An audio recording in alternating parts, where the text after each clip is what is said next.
अब हमारे पास जो आरबीसी होती है ना, उसमें हमारे पास होता है हीमोग्लोबिन। हीमोग्लोबिन किससे बनता है? हीम से और ग्लोबिन से। अब हमारे पास हीम किससे बनता है? आयरन से और प्रोटोपोरफायरिन से। हम इसको क्लासिफाई कर रहे हैं एनीमिया को अकॉर्डिंग टू द एमसीवी। अगर एमसीवी वैल्यू कम होगी तो माइक्रोसिटिक एनीमिया होगा, नॉर्मल होगी तो नॉर्मोसिटिक, और अगर ज़्यादा होगी तो मैक्रोसिटिक। इस वीडियो में हम सिर्फ माइक्रोसिटिक और मैक्रोसिटिक करेंगे। अब जो हमारे पास एमसीवी वैल्यू कम है तो हमें पता चल गया है माइक्रोसिटिक है।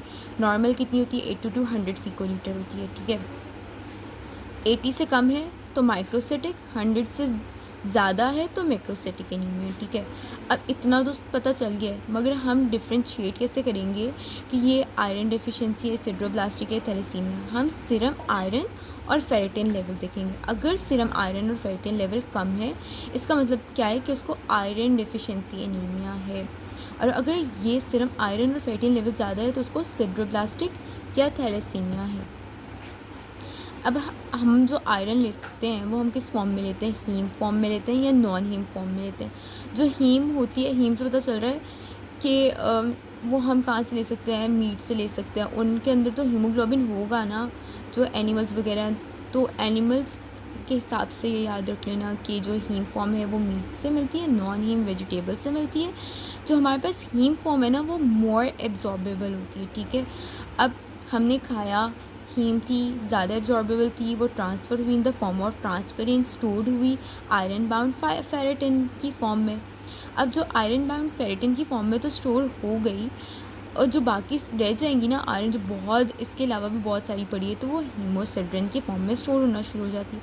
कहाँ स्टोर होती है? लीवर में होती है, बोन मैरो के मैक्रोफेजेस में स्टोर होती है, ठीक है। अब देखो, आयरन डेफिशिएंसी ये तो नहीं ना कि फ़ौरन नहीं हो जाएगी, इसके कुछ स्टेजेस होते हैं। सबसे पहले तो जो स्टोर हुई है वो कम हो जाएगी, स्टोरेज डिप्लीट्स हो गए, ठीक है। उसके बाद क्या होता है? जो सीरम आयरन लेवल होता है ना, वो कम होना शुरू होता है। हमारे पास जो हीमोग्लोबिन है वो कम होना बनना शुरू हो जाएगी, हेमाटोक्रेट रेट कम हो जाएगा। मगर अभी भी जो ब्लड स्मेयर है ना, उसमें हमें माइक्रोसिटिक एनीमिया शो नहीं हो रहा है। बाद में क्या होगा? हमें ब्लड स्मेयर पे माइक्रोसिटिक एनीमिया जो है वो शो होगा। एमसीवी वैल्यू जो है उसमें कम आएगी। मैं बस क्लिनिकली जो बंदा प्रेजेंट कर रहा है उसको आयरन डेफिशिएंसी है, तो क्या क्या उसको होगा? उसको पीका जो है, ये इसकी कैरेक्टरिस्टिक है कि उसको पीका ज़रूर होएगा। पीका क्या होता है कि वो जो पता नहीं कोई भी चीज़ों को ना मुंह में डाल लेता, खा लेता है, तो ब्रिटल नेल्स भी होंगे। अब बताओ टोटल आयरन बाइंडिंग कैपेसिटी को क्या होएगा? जो टोटल आयरन बाइंडिंग कैपेसिटी है, अगर आयरन लेवल कम है तो टोटल आयरन बाइंडिंग कैपेसिटी तो ज़्यादा हो जाएगी ना, क्योंकि उसके साथ आयरन ही नहीं बाउंड, तो आयरन बाइंडिंग कैपेसिटी ज़्यादा हो गई है। अब बताओ कि ये जो है, अब देखो हमारे पास जो आयरन डेफिशिएंसी है ना, वो बेसिकली किन किन लोगों में होगी?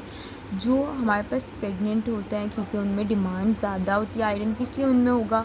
या तो मैल एब्जॉर्प्शन हो रही है या मैल न्यूट्रिशन है, यानी वो बंदा ले ही नहीं रहा, पुअर डाइट है उसकी, उसको ब्लड लॉस हो रहा है, तो उसको भी क्या होगा? आयरन डेफिशिएंसी होगा। ट्रीटमेंट क्या है उसका? फेरस सल्फेट उसको देंगे, ठीक है। अब मैंने कहा था कि अगर सीरम आयरन और फेरेटिन लेवल ज़्यादा होगा तो उसको क्या है? सिड्रोब्लास्टिक एनीमिया है, ठीक है। जो सिड्रोब्लास्टिक एनीमिया है उसमें, अच्छा, सिड्रोब्लास्टिक एनीमिया में क्या होता है? हमारे पास डिफेक्ट आता है प्रोटोपोरफायरिन की सिंथेसिस में। प्रोटोपोरफायरिन की अब हमने पढ़ा, अब देखो मैंने यहाँ बताया था हीमोग्लोबिन जो है वो हीमोग्लोबिन से बना था, ठीक है। हीम में क्या था? आयरन था। आयरन की जो है डेफिशिएंसी हुई, हीम कम बना, हीमोग्लोबिन कम बना, आरबीसी डिफॉर्मिटी आ गई, ठीक है। प्रोटोपोरफायरिन कहाँ सही नहीं बन रहा? सिड्रोब्लास्टिक एनीमिया में। तब क्या होगा? प्रोटोपोरफायरिन सही नहीं बन रहा, हीम सही नहीं बनेगी, हीमोग्लोबिन सही नहीं बनेगी, और आरबीसी डिफेक्ट आ जाएगा, ठीक है। अब सिड्रोब्लास्टिक एनीमिया में डिफेक्ट आ गया प्रोटोपोरफायरिन की सिंथेसिस में। जो हमारे पास एक स्टेप होता है ना प्रोटोपोरफायरिन की सिंथेसिस में, रेट लिमिटिंग, वो था सक्सिनाइल कोलिन से, सक्सिनाइल कोए से आला बनना होता था, बादा आला सिंथेटेस। अब उसमें कोफैक्टर क्या था? हमारे पास B6 था, ठीक है। इतना कॉन्सेप्ट होना चाहिए, ठीक है। उसके बाद जो हमारे पास अब ये डिफेक्ट हो रहा है, प्रोटोपोरफायरिन बन नहीं रहा, आयरन को तो नहीं पता कि भाई ये बन नहीं रहा, तो आयरन आएगी स्टोर से या सीरम से, उसके बाद वो एंटर हो जाएगी माइटोकॉन्ड्रिया के अंदर, वहाँ वो जाके ट्रैप हो जाएगी। जब वो ट्रैप हो जाएगी तो हमें रिंग्ड सिड्रोब्लास्ट मिलेंगे, ठीक है। अब या तो ये कॉन्जेनिटल हो सकता है या ये एक्वायर्ड हो सकता है। अगर कॉन्जेनिटल है तो एंजाइम डेफिशिएंसी होगी। इसमें कौन सा एंजाइम था जो रेट लिमिटिंग तब होता है, एला सिंथेटेज, उसकी क्या हुई है, हमारे पास डेफिशिएंसी हो गई। एक्वायर्ड में क्या होगा, हमारे पास एल्कोहलिज्म हो जाएगा, यानी माइटोकॉन्ड्रियल पॉइजन हुआ क्योंकि माइटोकॉन्ड्रिया में सब कुछ हो रहा था, उसकी वजह से हो गया। या विटामिन B6 की डेफिशिएंसी हो गई है। अब इसमें टोटल आयरन बाइंडिंग कैपेसिटी को क्या होगा कि जिसमें आयरन ओवरलोडेड है, आयरन और फैटी लेवल ज़्यादा है, उसमें टोटल आयरन बाइंडिंग कैपेसिटी जो है वो कम हो जाएगी। ठीक है, क्योंकि आयरन ज़्यादा है, वो उसके साथ ज़्यादा बाइंड किया हुआ, तो टोटल आयरन बाइंडिंग कैपेसिटी जो है आयरन वो कम है। अब एक और है इसमें एनीमिया ऑफ क्रॉनिक डिजीज़। ठीक है, जो हमारे पास हॉस्पिटलाइज पेशेंट्स होते हैं ना, काफ़ी देर से होते हैं, तो उनमें क्या होता है एनीमिया ऑफ क्रॉनिक, उनमें क्या होता है हेप्सिडिन लेवल ज़्यादा होगा। जहाँ भी आएगा ना हेप्सिडिन लेवल ज़्यादा है, इसका मतलब उसमें आयरन लेवल कम है। वो क्या करता है कि जो हमारे पास आयरन होता है ना, उसको ट्रांसफ़र ही नहीं होने देता। जो हाँ वो स्टोर हुआ था, जैसे मैक्रोफेजेस में वो स्टोर था ना, तो वहाँ से उसको ट्रांसफ़र ही नहीं होने देता एरिथ्रोपॉइड प्रिकर्सर्स के पास। अब इसमें अब मुझे बताना है कि ferritin, total iron binding capacity और सीरम आयरन में क्या होगा। ठीक है, अब देखो फेरेटिन को तो कोई फ़र्क नहीं पड़ना चाहिए सीरम, क्योंकि वो स्टोर्स तो रेयर है ना, तो यानी फेरेटिन लेवल ज़्यादा होगा। जो टोटल आयरन बाइंडिंग कैपेसिटी है वो क्या हो जाएगी, वो कम हो जाएगी। ठीक है, और जो सीरम आयरन लेवल है वो भी हमारे पास क्या होगा, कम होगा, क्योंकि आयरन जो है वो जा ही नहीं पा रही, टोटल आयरन बाइंडिंग कैपेसिटी भी कम है हमारे पास। अब हम बात करते हैं थैलेसीमिया की। थैलेसीमिया क्या है, एक ऑटोसोमल रिसेसिव इनहेरिटेड पैटर्न है। ठीक है, ये मैंने टेबल 10.3 इसलिए लिखा है कि जो बुक में ना टेबल 10.3 देखना है, उसको याद करना है, क्योंकि वो SCQ आ जाता है। उसके बाद हमारे पास होता है कि हमारे पास पहले बताओ कि जो हमारे पास नॉर्मल हीमोग्लोबिन होती है वो हमारे पास 3 होती हैं, हीमोग्लोबिन A, हीमोग्लोबिन A2 और हीमोग्लोबिन F होती है। ठीक है, हीमोग्लोबिन A में क्या होता है, हमारे पास 2 अल्फ़ा चेन होती है, 2 बीटा चेन होती है। हीमोग्लोबिन A2 में क्या होता है, हमारे पास 2 अल्फ़ा चेन होती है, 2 डेल्टा चेन होती है। हीमोग्लोबिन F में क्या होता है, 2 अल्फ़ा चेन, 2 गैमा चेन। ठीक है, हमारे पास जो ग्लोबिन डिफेक्ट्स बेसिकली थैलेसीमिया में क्या आ रहा है, ग्लोबिन डिफेक्ट। आयरन डिफेक्ट किस में था, आयरन डेफिशिएंसी में। प्रोटोपोरफायरिन किस में सही नहीं बन रहे थे, सिड्रोब्लास्टिक में। ग्लोबिन डिफेक्ट किस में आ रहा है, थैलेसीमिया में आ रहा है। जब ग्लोबिन डिफेक्ट होगा, हीमोग्लोबिन सही से नहीं बनेंगे, RBCs जो है वो ख़राब हो जाएगा। अब क्या है, जो ग्लोबिन डिफेक्ट आ रहा है ना, उसमें क्या होता है, या तो अल्फ़ा चेन सही से नहीं बन रहा है या बीटा चेन। अल्फ़ा चेन को जो क्रोमोसोम नंबर जिस पे होता है ना, जिसने सिंथेसाइज करना, वो 16 होता है, इसमें 11 होता है। इसके 4 जीन्स होते हैं, इसके 2 जीन्स होते हैं। ये जीन डिलीशन इसमें बेसिकली हो रही होती है। जैसे एक जीन जो है वो डिलीट हो जाएगी तो वो क्या बन जाएगा, साइलेंट कैरियर हो जाएगा। अगर 2 हो जाएंगी तो वो ट्रेट बन जाएगा, और अगर 3 हो जाएंगी तो हीमोग्लोबिन H होगा, और अगर 4 हो जाएंगी ना तो हीमोग्लोबिन बाट होगा। अब इसमें क्या है, 2 जीन्स जो होती हैं इसमें हमारे पास पॉइंट म्यूटेशन होती है। ठीक है, एक अगर होगा तो वो थैलेसीमिया माइनर होगा, फिर थैलेसीमिया इंटरमीडिएट होता है, फिर उसके बाद थैलेसीमिया मेजर होता है। अब हमने इसको MCQ भी तो सॉल्व करेंगे ना, तो हम उसमें कोई तो क्लिनिकल फाइंडिंग्स या कुछ तो देखेंगे। अब क्या देखेंगे, जो हीमोग्लोबिन B होता है उसमें थैलेसीमिया से थैल याद कर लो कि T से क्या होता है, टारगेट सेल्स होते हैं। टारगेट सेल्स में ना आपको जैसे ये बीच में डॉट नज़र आएगा, टारगेट टाइप होगा। ठीक है, इससे क्या होता है, हेपेटोस्प्लीनोमेगाली होते हैं, हाउल जोली बॉडीज़ होते हैं। ए से एंसियोसाइटोसिस होता है, और यहाँ L से लो MCV। ठीक है, हमारे पास इसमें स्केलेटल डिफॉर्मिटीज़ भी आती हैं। स्केलेटल डिफॉर्मिटीज़ इसलिए आती हैं क्योंकि ना हमारे पास जो बोन्स होती हैं, जो हमारे पास हीमेटोपोइसिस नहीं कराती, उनमें भी हीमेटोपोइसिस नज़र आ जाती है, होना शुरू हो जाती है। जैसे हमारे पास जो स्कल होती है उसमें क्रू कट जो है हमें वो नज़र आएगा। उसके बाद है हमारे पास मैक्रोसिटिक एनीमिया। मैक्रोसिटिक एनीमिया में क्या होता है, जो MCV वैल्यू होती है वो हमारे पास 100 पिकोलीटर से ज़्यादा। मैक्रोसिटिक एनीमिया में क्या होता है, MCV वैल्यू 100 पिकोलीटर से ज़्यादा होती है। अब ये तो या तो नॉन मैक्रोसिटिक एनीमिया में क्या होता है, MCV वैल्यू 100 पिकोलीटर से ज़्यादा होती है, या तो वो मेगालोब्लास्टिक एनीमिया हो सकता है, नॉन मेगालोब्लास्टिक एनीमिया हो सकता है। ठीक है, मेगालोब्लास्टिक एनीमिया का मतलब क्या है कि उसका साइज़ बड़ा होगा। क्यों बड़ा होगा, क्योंकि उसमें इम्पेयर्ड DNA सिंथेसिस हो रही होती है।